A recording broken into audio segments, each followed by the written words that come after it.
COVID-19. Let's talk now to Rose Kenny. She is the gerontologist at Trinity College Dublin. They've been leading the research. Rose Kenny, welcome to the NewsHour. How much vitamin D is a good amount of vitamin D? Well, the recommended minimum dose is 400 international units per day, but anything less than 4,000 is not toxic. And if you suspect that you may be running low levels because of poor sunlight exposure or poor dietary intake of oily fish, then it's reasonable to take up to 1,000 international units per day.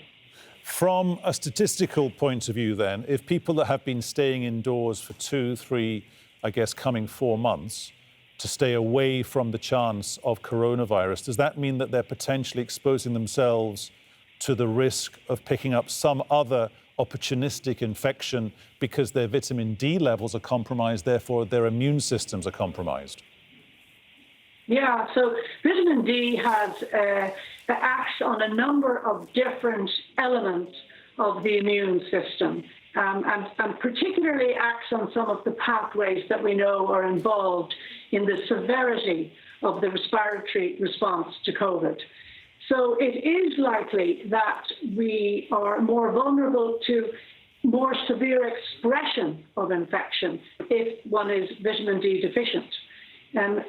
If we've been indoors, which many of us have for a period of time during the so-called lockdown, then it is reasonable to take supplements. And indeed, the UK governments have altered their recommendations, recommending during this crisis that people take supplementation all year round, but certainly the more vulnerable groups to vitamin D deficiency should take supplementation, and that's those who are not getting out, the obese, older persons, because as we get older, we can't actually metabolize the active form of vitamin D from sunlight as efficiently. Smokers and poorer socioeconomic groups and people with dark skin do not metabolize, again, the active form of vitamin D in the system as well from sunlight, from UVB exposure. So those high-risk groups should certainly be on vitamin D supplementation all year round. And if anybody hasn't been getting out during this current crisis for at least 15 minutes of sunlight exposure between 12 and 4 o'clock each day for those of us north of 35 degrees latitude, then they should be on supplementation. OK, so just to boil down what you're saying there, Rose Kenny, basically it's 15 to 20 minutes. If you live in the kind of climate you live in Dublin, you know, sort of Northern European, nice summer weather at the moment, maybe a bit cloudy, maybe a bit grey, all that weather skiting in off the Atlantic. If you live in that kind of environment, it's 20 minutes between midday and 4. What if you live in the kind of environment we live in here, you know, where it's 41 degrees centigrade outside and people get vitamin D deficiencies because they're avoiding the heat, therefore they're avoiding quality sunlight?